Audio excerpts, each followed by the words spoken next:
This channel does not promote any violent, harmful, or illegal activities. All content provided by this channel is meant for an educational purpose only.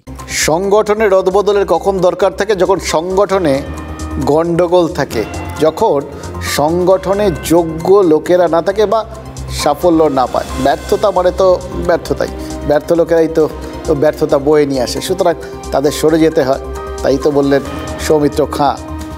এবার দেখুন, খেয়াল করে সৌমিত্র খাঁ আর অর্জুন সিং দুজনের বক্তব্যই কিন্তু একটা জায়গা খুব পরিষ্কার, তারা দায়িত্ব নিতে তৈরি, কিন্তু দায় নিতে কে তৈরি? আপনার ওই 3 নম্বর নোটটা ওই শুরুতে বলেছিলাম, 3 নম্বর পয়েন্ট মনে আছে তো? রাজ্য বিজেপিতে এখন দায় এড়ানোর খেলা চলছে। লোকসভা ভোটে 30টা আসনে জেতার স্বপ্ন দেখেছিল দল, 12টার বেশি জিততে পারেনি।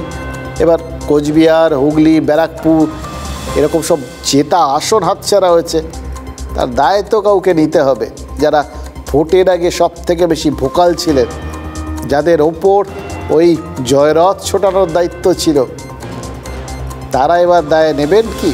শুভেন্দু অধিকারীর কথা শুনে কিন্তু মনে হচ্ছে তিনি আগেই এই হারের দায়টা এড়িয়ে চলে গেছেন। তিনি বিরোধী দল নেতা, সংগঠনের দায়িত্ব তার নেই। দল যেখানে প্রচারে যেতে বলেছে সেখানে লোকসভা ভোটের প্রচারে গেছেন তিনি, ফলাফলের কোনো দায় তার নেই। সংগঠনের কেউ নয়, মানে দায়টা সংগঠনের, দায় ঠেলাঠেলি। এই কথা শুভেন্দু অধিকারী বলার মানে কিন্তু দুটো, জানেন তো?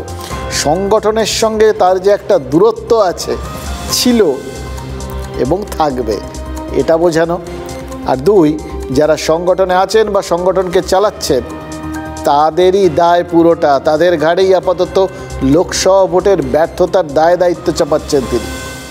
দেখুন, একটা কথায় বা একটা ঢিলে নেতারা যে কতগুলো পাখি মারছেন সেটা কিন্তু শুভেন্দু অধিকারীর এই কথাতেই পরিষ্কার। আপনি লক্ষ্য করবেন, বিরোধী দলনেতা আমি অর্গানাইজেশনের দায়িত্বে নেই। আমি কখনো সংবাদ মাধ্যমের সামনে একটা এমন শব্দ বাক্য প্রয়োগ করি না যাতে ভারতীয় জনতা পার্টির বুথের কর্মীটি, আমাদের ভোটারটি হতাশ হয়। আমি এটা কন্টিনিউ করব। আমি জাতীয়তাবাদী পরিবার থেকে এসেছি। মুকুল রায়ের মতো সব কেড়ে নেওয়ার পরে আমি বিজেপিতে আসিনি, আমি সব ফেলে দিয়ে বিজেপিতে এসেছি। এখানেই আমার রিটায়ারমেন্ট হবে, এটুকু আমি আপনাদের কাছে কমিটমেন্ট করতে চাই।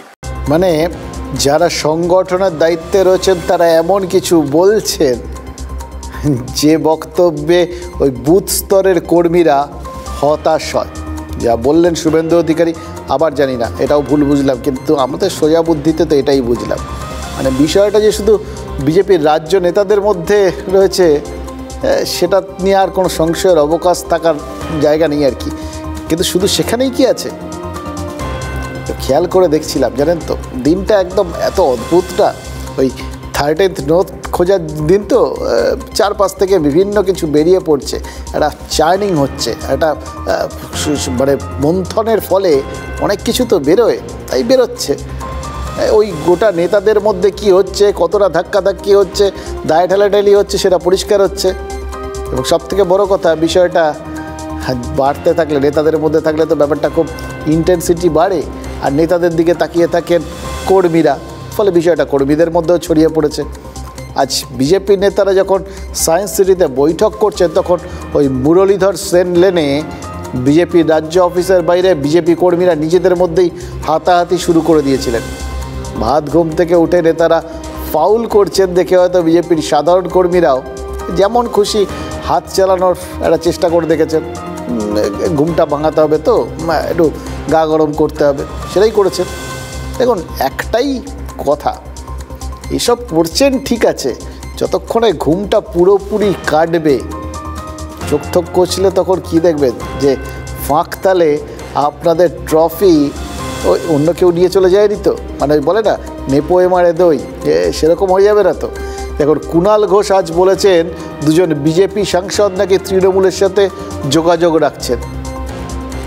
এবার এই পরিস্থিতির মধ্যে তার মনে হচ্ছে কোথাও একটু 2-4টে ধুনো ফেলে দিয়ে একটু নাকি, তাহলে আরও বেশি ধোঁয়াটা জম্পেশ হবে, ধোঁয়াশায় চোখগুলো জ্বলবে, পরিষ্কার দেখতে সময় লাগবে। আরেকটা জিনিসও মনে হচ্ছে, নর্মালি 21শে জুলাইয়ে প্রত্যেকবারই সবাই অপেক্ষা করে থাকেন যে মমতা বন্দ্যোপাধ্যায় নতুন কি বার্তা দেবেন।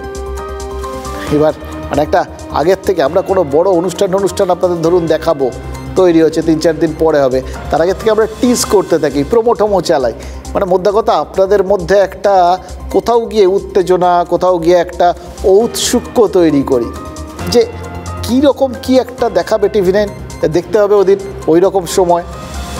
21শে জুলাই বলে কি আস্তে আস্তে কুণাল ঘোষও ওই প্রত্যাশাটা, ওই জল্পনাটা বাড়িয়ে দিচ্ছেন, একটু এই যোগদান জল্পনা সেটাই উস্কে দিলেন নাকি ভোটের ফলে কোলকে না পেয়ে সত্যি বিজেপি ছাড়ার হিড়িক শুরু হতে চলেছে।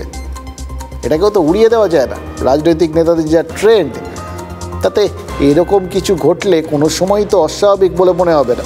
এই উপনির্বাচনেই তো দেখুন কৃষ্ণ কল্যাণী আর মুকুটমণি অধিকারী জিতে যাওয়ায় এটা তো প্রমাণ হয়ে গেছে যে দল বদলু নেতারাও জনতার সমর্থন পাচ্ছেন। কাজে আরও কেউ সাহস দেখিয়ে দল বদলের চেষ্টা যে করবেন না তার তো কোনো গ্যারান্টি নেই, যদিও সুকান্ত মজুমদার কুণাল ঘোষের মতামতকে খুব একটা গুরুত্ব দিচ্ছেন না, তবে তিনিও কিন্তু দল বদলের একটা জল্পনা উস্কে দিয়েছেন। বিজেপির রাজ্য সভাপতি বলেছেন যে তারা তৃণমূলের থেকে নেতা নয় কর্মী আমদানি করতে চান এবং নিতে হলে নিচুতলার কর্মী নেবেন। আচ্ছা, রেডিমেড কর্মী আনা ছাড়া তাদের কি আর এই মুহূর্তে আর কিচ্ছু করার নেই? সেটাই কি পরিষ্কার করে দিলেন যে তাদের দলে নেতা প্রচুর হয়ে গেছে, মাথা ভারী দল, কিন্তু নিচের তলায় যে কোনো কর্মী নেই, মানে বুথ স্তরের কর্মী, সেইটাই কি তিনিও পরিষ্কার করে দিলেন? এবার সবাই যদি একই সুরে কথা বলতে থাকেন তাহলে তো এবার দায়ভারটা সংগঠনের ওই মাথা ভারী যে জায়গাটা অর্থাৎ নেতাগোষ্ঠী তাদের দিকেই বর্তাবে। নিজের সংগঠনটাকে মজবুত করার জন্য সুকান্ত মজুমদাররা কি ওই তৃণমূল স্তরের বাইরে আর কোথাও তাকাতে পারছেন না? বিজেপির থেকে 2 জন নিশ্চিতভাবে যোগ দিতে চাইছেন এবং তারা সাংসদ হেতু সদ্য জিতে আসা, ফলে ওনাদের মেয়াদ এখনও আছে, এখন বিজেপির হাতে স্পিকার, ফলে তাদের সদস্য পদ নিয়ে কী করবে না করবে, ফলে খুব তাড়াহুড়ো না করে ওনাদের বলা হয়েছে যে আপাতত বিজেপিতেই থাকুন, ভেতরে যা হচ্ছে, মিটিংয়ে যা হবে, দিল্লির মিটিংয়ে যা হবে, এগুলো জানাতে থাকুন, তারপর দেখছি। 21শে জুলাই মঞ্চের পার হোক, তারপরে আমরা দেখব। কুণাল ঘোষের কথা বিশ্বাস করার কোনো প্রয়োজন নেই। কোনো রাজনৈতিক দল বাড়ার একমাত্র পদ্ধতি হচ্ছে সেই দলে নতুন লোক সেখানে যোগদান করা। সময়ের সাথে সাথে করে, যখন বিজেপির ক্ষমতায় আসার সম্ভাবনা আরও বাড়বে, 26 যত এগিয়ে আসবে তত নতুন লোক আসবে, আমরা বেছে নেব। আমরা আগেও বলেছি এই মুহূর্তে আমরা তৃণমূল কংগ্রেসের নেতৃত্বদেরকে নিতে আগ্রহী নয়, আমরা ওদের কর্মীদেরকে নিতে আগ্রহী। অর্থাৎ এই মুহূর্তে বিজেপির ঘুরে দাঁড়ানোর জন্য তৃণমূলই ভরসা, মানে তৃণমূল স্তরের কর্মীদের নিতে হওয়া মানে তো তারাই ভরসা। আরেক দলও ভরসা, যাদের ইতিমধ্যে শুভেন্দু অধিকারী অলরেডি তৃণমূলের সম্পত্তি বানিয়ে দিয়েছেন, সংখ্যালঘুরা।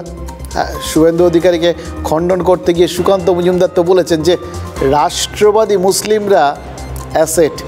এবার কারা অ্যাসেট তার কিন্তু একটা উদাহরণ দিয়েছেন, সেটা সেই অনুযায়ী, মানে এটা কোথাও গিয়ে এসওপি আছে, সেই অনুযায়ী কাজকর্মগুলো করতে হবে, সেই শর্ত অনুযায়ী যারা ফিট করবেন তারা হচ্ছেন রাষ্ট্রবাদী। যেরকম কাজী নজরুল ইসলাম, যেমন APJ আব্দুল কালাম। এবার কারা অ্যাসেট নন সেটা সরাসরি না হলে অন্য একটা প্রশ্নের উত্তরে কিন্তু বুঝিয়ে দিয়েছেন রাজ্যের বিজেপি সভাপতি। প্রশ্নটা ছিল যে সোনারপুরের জামাল বা ওই কুলতলির সাদ্দাম, চারপাশে যারা এখন খবরে মম করছে, যাদের গন্ধে চারপাশ, তাদের নিয়ে সুকান্ত মজুমদার তার রাজনীতির ছকে, রাজনীতির অঙ্কে কথা বলবেন, এটাই তো স্বাভাবিক। কিন্তু এটা তো বলতেই হবে, এদের কৃতকর্মের জন্য কারোরই অ্যাসেট হতে পারেন না, সে জামাল হোক বা জেসিবি বা শাহজাহান বা জায়েদ। এবার এদের একটাই পরিচয় হওয়া উচিত, এদের দুষ্কৃতী। এর প্রশ্ন হলো এরা দুষ্কর্মটা চালিয়ে যায় কিভাবে? শাসক দল কি এদের অ্যাসেট মনে করে? দেখুন, সোনারপুর দক্ষিণের বিধায়ক লাভলি মৈত্র বারবার বলে চলেছেন জামালের সঙ্গে দলের কোনো সম্পর্ক নেই, দলের পদে না থাকলে দূরত্ব তৈরি করাটা কিন্তু খুব সহজ। লাভলি সেটাই করছেন। এবার যারা দলের পদে ছিলেন, যখন দেখা গেছে যে তাদের জন্য দল বিপাকে পড়ছে, বৃহত্তর স্বার্থে ক্ষুদ্রতর স্বার্থকে বিসর্জন দেওয়ার মতো তাদের তো দল বিসর্জন দিয়েছে। হ্যাঁ, মনের মধ্যে কোথাও কোথাও তাদের কথা আসলে বলেওছেন নেতারা, নেত্রী দলনেত্রী নিজেও বলেছেন হয়তো বিভিন্ন জায়গায় সভা সমিতিতে, কিন্তু আসলে তো বিসর্জন দিয়েছে প্রয়োজন মাফিক। সেটা সাময়িক হোক বা পার্মানেন্ট, সেটা তো পরের কথা। দেখুন, এক্ষেত্রেও কিন্তু লাভলি সেটাই করছেন, একদম গোড়ার থেকেই সেটা করে দিচ্ছেন। সত্যি মিথ্যা তার এলাকার মানুষ জানে, কিন্তু তিনি যা করছেন একদম রাজনৈতিক লাইন মেনে করছেন। রাস্তাঘাটে বাচ্চা নিয়ে যেতে পারি না, রাস্তাঘাটে বাচ্চা নিয়ে গেলে বলবে কি বৈরিকপাড়ার বউদের তুলে নেবো, রাস্তায় গাড়ি করে তুলে নিয়ে যাবো, সন্দেশখালি করবো, রেপ করবো, করে অটোয় গাড়ি করে তুলে নিয়ে চলে যাবো, গিয়ে ফেলে দেবো। যে পুলিশ কি করতে পারে আমি দেখে নেবো, পুলিশ আমাদের হাতে। আশেপাশের লোককে কাউকে ঢুকতে দেয়নি, মেন গেটে তালা মেরে দেয়। যখনই কাউকে তুলে নিয়ে যায় মেন গেটে তালা মেরে দেয়। আপনাকে তুলে নিয়ে গেছে বাড়ি থেকে? আমাকে তুলে নিয়ে গেছে, আরও একটা লেডিস আছে তাকে তুলে নিয়ে গেছে, তারও গায়ে সব দাগ আছে, আমাকেও দাগ আছে, অতিরিক্তভাবে মারধর করে ওরা, মানে লেডিসকে লেডিস মনে করে না। কোনো মানুষকেই এভাবে মারা উচিত না, সে মহিলা হোক পুরুষ হোক। শিকল বেঁধে মার, তারপরে পা বেঁধে রাখা, পা হচ্ছে কারে ওপর দিকে করে মাথা নিচের দিকে করে টাঙিয়ে মারা, এইসব ওর বাড়ি অত্যাচার চলে। যে মেয়ে দেখে তার হাত ধরে টানে, এ একটা শয়তান গুন্ডা বাহিনী, বদমাস। ও কি একা করতো না, ওর আন্ডারে ছিল লোক আছে, ওর হাতে না লোক থাকলে এত দূর বাড়তে পারে? এরকম বলা হচ্ছে যে এলাকায় অনেকে মারাও গেছেন, সেই মারা যাওয়ার পেছনে নাকি জামালের হাত। জামাল আছে, main Jamal, main Jamal criminal পুষছে, ওর বাড়িতে সব তো গুন্ডা বাহিনী, ও গুন্ডা পুষছে, তো ও গুন্ডা দিয়ে তো সব মার্ডার করাচ্ছে।